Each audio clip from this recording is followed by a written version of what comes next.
Okay. As soon as I turn the camera on, I have to yawn. All right. So I made these little 45 notches.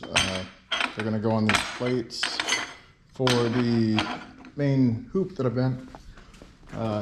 Went ahead and cut off the ends of the arms here, the old pivot points for the spring plates. And what's gonna go here is we've got this plate, which will butt weld to there, and then we've got this flat one, 1/4 inch. This is fairly stout. So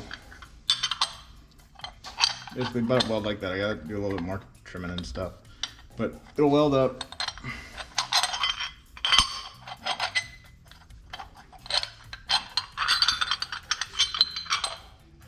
Pretend it's welded. Jesus. It'll sit like that, and this is where the main hoop will mount for up and over. And then we can have the seat bars come right off the bottom over to this one behind me. And then we'll have our hoop, which I bent earlier, but in the video it's later, so you will see it then.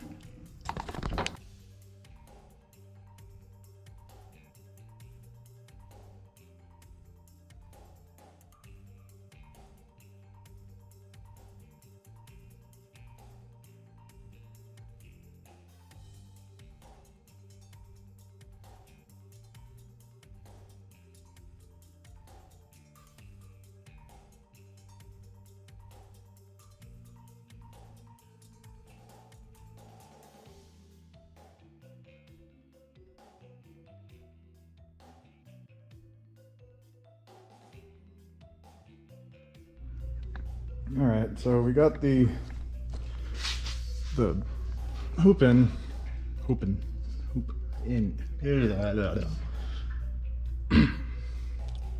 So the hoop in, tacked in down here on these ends of the tube, the torsion tube, since the pan is shortened.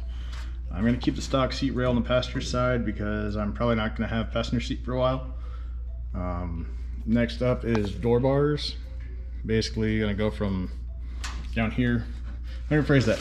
Seat bars, not door bars, because these are just going to hold the seat. They're going to go from probably right about here across to here on each side, and then maybe from middle to tunnel.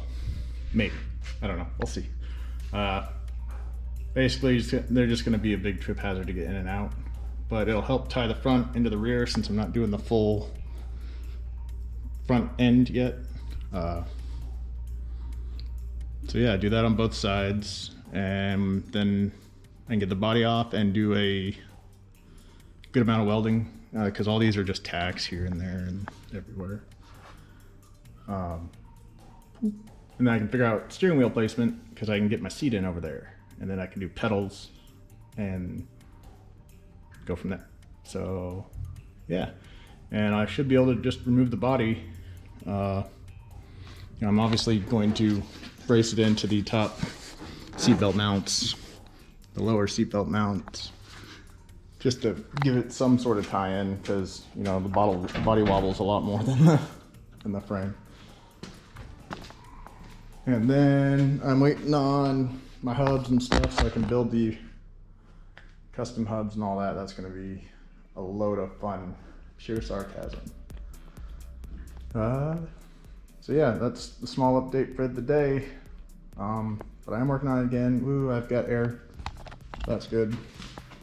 And I've got enough volume there, I can run that grinder. So, woo.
All right. So we're working on seat position here. The old bucket is too low, obviously, but since these are kind of a pinch point between this curve and here, I'm actually going to cut this out. Yes, I know I did all this work to shorten this pan and keep this. We're going to cut this out and maybe invert it or flatten it to kind of lower this profile. Since I've got structure now, I'm not relying on the pan as much, because I will have some horizontal bars. But I can cut this out, reverse it, flatten it a little bit so that my seats can actually mount somewhere somewhat happily, because right now they want to sit either way up here or in the middle, and we're not doing that. So I'm gonna cut that out and see what happens.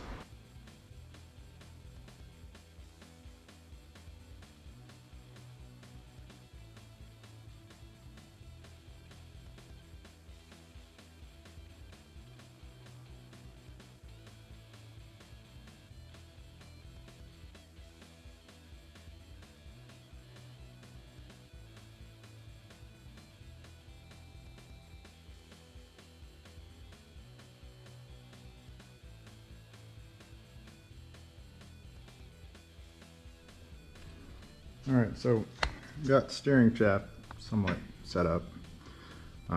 It's going to be a two-piece, obviously, because it's a center steer and not the stock Volkswagen box down here where it would just be a straight shot. So we got a universal here, and then it comes up to it, another pillow block that'll mount on a cross member there. And then we have these two. One of these is solid, one of these is hollow. This is, I think, a Subaru steering joint that I cut in half. And so I'm gonna have to probably grind the outside of this down a bit to fit inside this hollow one.